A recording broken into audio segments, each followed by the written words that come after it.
கௌரவ தலைமை தாங்கும் உறுப்பினர் அவர்களே, இன்றைய தினம் அவசரகால சட்டத்தோடு சேர்ந்த வகையில் நீடிப்பு செய்வதற்கான பிரேரணையை ஜனாதிபதியினால் கொண்டு வரப்பட்டிருக்கிற இந்த சூழலில் இந்த நாட்டிலே பல்வேறுபட்ட துயர நிகழ்வுகளும் துன்பங்களும் பயங்கரவாத தடை சட்டத்தின் ஊடாக கொண்டு வரப்பட்டிருக்கிற இந்த காலச்சூழல் மிகவும் பயங்கரமானதாக இந்த நாட்டில் இருக்கின்றது. குறிப்பாக கடந்த வாரம் யாழ்ப்பாணத்திலே வைத்து கிளிநொச்சி உதயநகர் கிழக்கு கிளிநொச்சியைச் சேர்ந்த கணேஷ்குமார் சங்கீத்சன் அவர்கள் கைது செய்யப்பட்டார்கள் பயங்கரவாத தடை சட்டத்தின் கீழ். இந்த நாட்டில் ஒரு பாடல் பாடியதற்காக ஒரு காலத்தின் செய்தியை கண்ணாடியாக சொல்லுகின்ற ஒரு கலைஞன் பயங்கரவாத தடை சட்டத்தின் கீழ் கைது செய்யப்பட்டு இன்று சிறையிலே அடைக்கப்பட்டிருக்கிறார். இது மிகவும் வரலாற்றிலே ஒரு துயரமான சம்பவம்.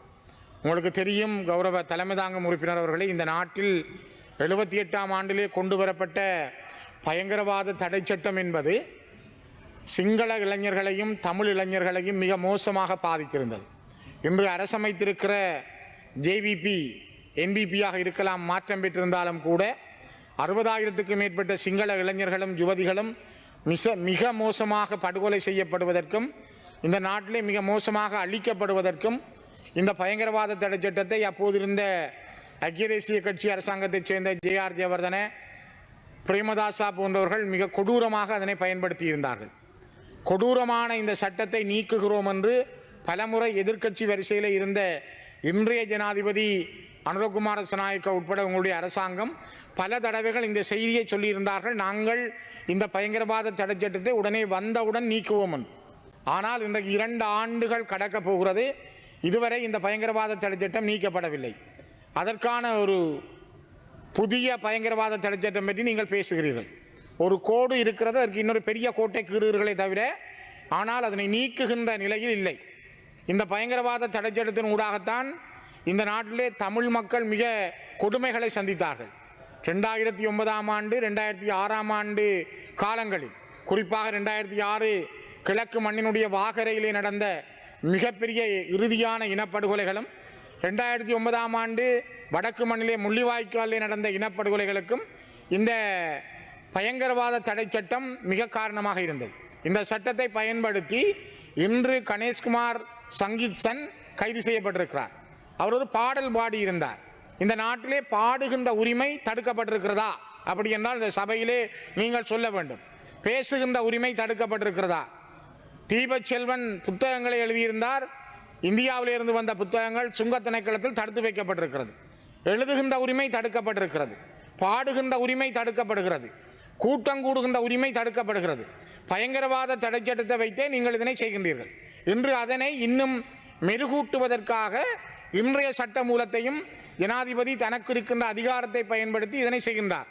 ஜனாதிபதி ஏன் தனக்கு இருக்கிற அதிகாரத்தை பயன்படுத்தி சங்கீத்சனை ஏன் விடுதலை செய்யவில்லை? தொடர்ந்தும் சங்கீத்சன் என்கின்ற ஒரு சாதாரண இளைஞன், ஒரு பாடகன், ஒரு கலைஞனை விடுவிக்க சொல்லி பல இடங்களிலும் மக்கள் போராடுகின்றார்கள். நேற்று காலை வவுனியாவில், நேற்று வெல்வெட்டித்துறையில், அதற்கு முதல் கிளிநொச்சியில், இன்று பல்வேறு இடங்களில் மக்கள் திரண்டு போராடுகிறார்கள்.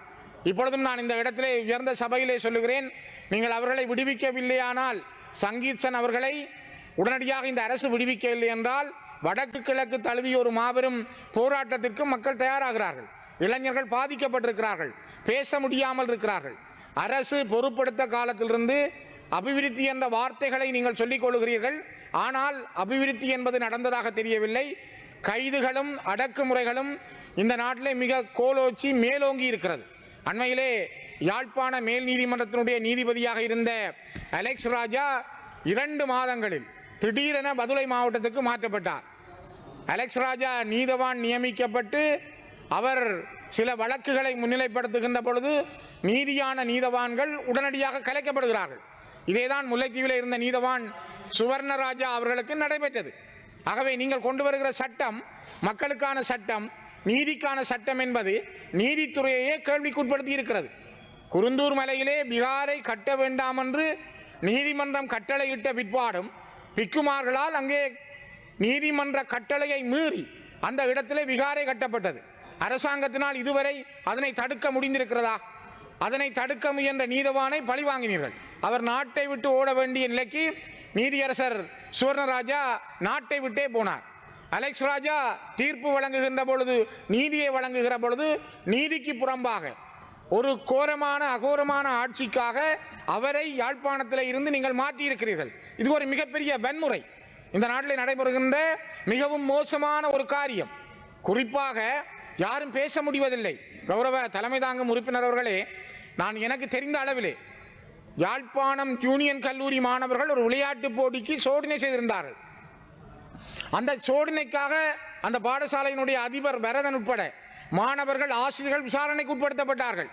அதே போலதான் கிளிநொச்சி மாவட்டத்தினுடைய கோணாவில் மகா வித்தியாலயத்திலே விளையாட்டு போட்டியிலே சோதனைகள் செய்திருந்த காரணத்தால் அந்த பாடசாலையினுடைய அதிபர் அம்பிகைபாகன் உட்பட ஆசிரியர்கள் மாணவர்கள் விசாரணைக்கு உட்படுத்தப்பட்டார்கள்.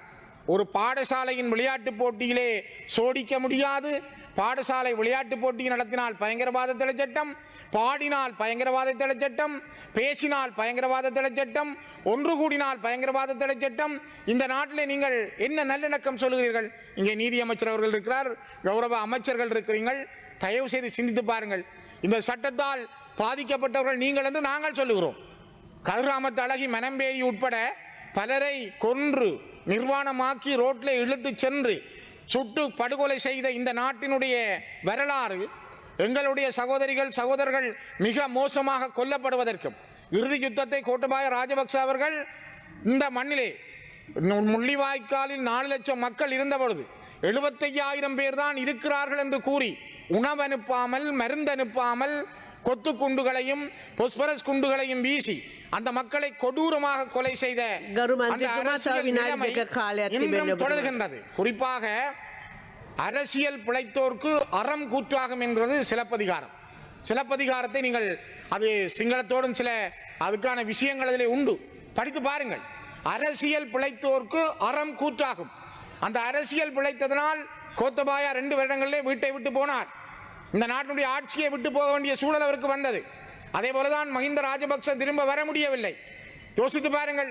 ஆகவே நான் மீண்டும் சொல்கிறேன், இந்த மண்ணிலே கணேஷ்குமார் சங்கீச்சனுக்கு நடந்திருக்கிற துயரம் அல்லது தீபச்செல்வனுக்கு நடந்திருக்கிற துயரம் இங்கே தொடர்ந்தும் எத்தனை பேருக்கு நடக்க போகிறது? இது ஒரு கட்டியம் சொல்கிறது. முதலாவது ஒரு செய்தியை சொல்கிறது, இனிமேலும் இளைஞர்களுடைய சுதந்திரம் அடக்கப்படுகிறது. இதுதான் இந்த நாட்டினுடைய நல்லிணக்கம். நீங்கள் எப்படி நல்லிணக்கம் கொண்டு போகிறீர்கள்? 2 ஆண்டுகளில் கண்ட முன்னேற்றம் என்ன? இந்த நாட்டினுடைய முயற்சியிலே நீங்கள் கண்ட வெற்றி என்ன? தமிழ் மக்களும் சிங்கள மக்களும் இந்த நாட்டில் இப்பொழுதும் 2 பட்டிருக்கிறார்கள். 2 பேருமே 2 தேசிய இனங்கள் தான். ஆனால் மனோரீதியாக இந்த நாட்டினுடைய தேசிய கொடிக்கு கீழ் இன்றும் தமிழர்கள் இல்லை என்பதை மிக தெளிவாகவே இந்த நாடு சொல்கிறது. அரச பயங்கரவாதம் தலைவிரித்து ஆடுகிறது. அரச பயங்கரவாதத்தினுடைய ஒவ்வொரு செயல்களையும் நீங்கள் எடுத்து செய்கிறீர்கள். இதனைத்தான் ஜே.ஆர். ஜெயவர்தன காலம் கூட செய்திருந்தார். ஜே.ஆர். சொன்னார், போர் என்றால் போர், சமாதானம் என்றால் சமாதானம் என்று சாதாரண நிரபராதிகளாக இருந்த மக்களை பார்த்து போரை அறைகூவல் செய்த ஜே.ஆருடைய தொடக்கத்தை இப்பொழுதும் கூட 50 ஆண்டுகள் கடந்து வந்தும் கூட நீங்களும் இன்னும் கற்றுக்கொள்ளவில்லை என்றால், இப்பொழுது இருக்கிற நாட்டின் ஜனாதிபதி அனுரகுமார சனாயக்கா தலைமையிலான அரசும் அதனை கற்றுக்கொள்ளவில்லை என்றால் இந்த நாடு அதள பாதாளத்தில் போய் விழுவதை தவிர வேறு எதுவும் நடக்காது. இந்த நாட்டினுடைய பொருளாதாரம் இன்னும் வளர முடியவில்லை. நாட்டினுடைய பொருளாதாரம் 2 நிமிஷம் தாருங்கள்.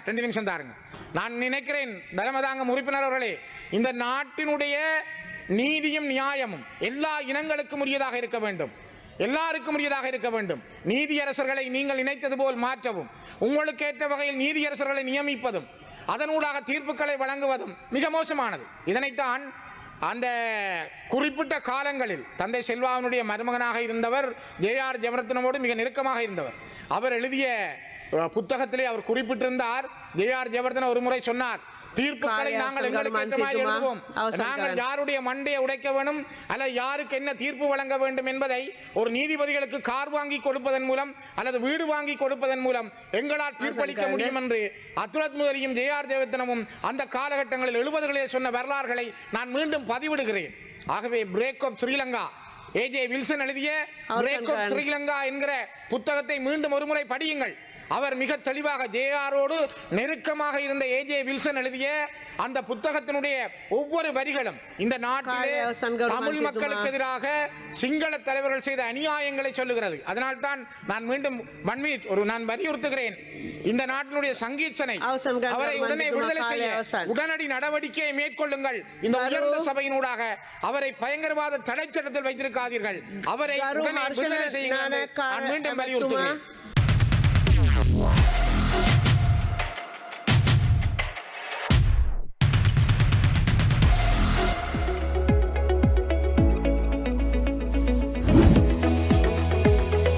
உங்கள் ஸ்டைலுக்கு நேரம் சேர்க்கும் சரியான இடம் டைம் டெல்லர்.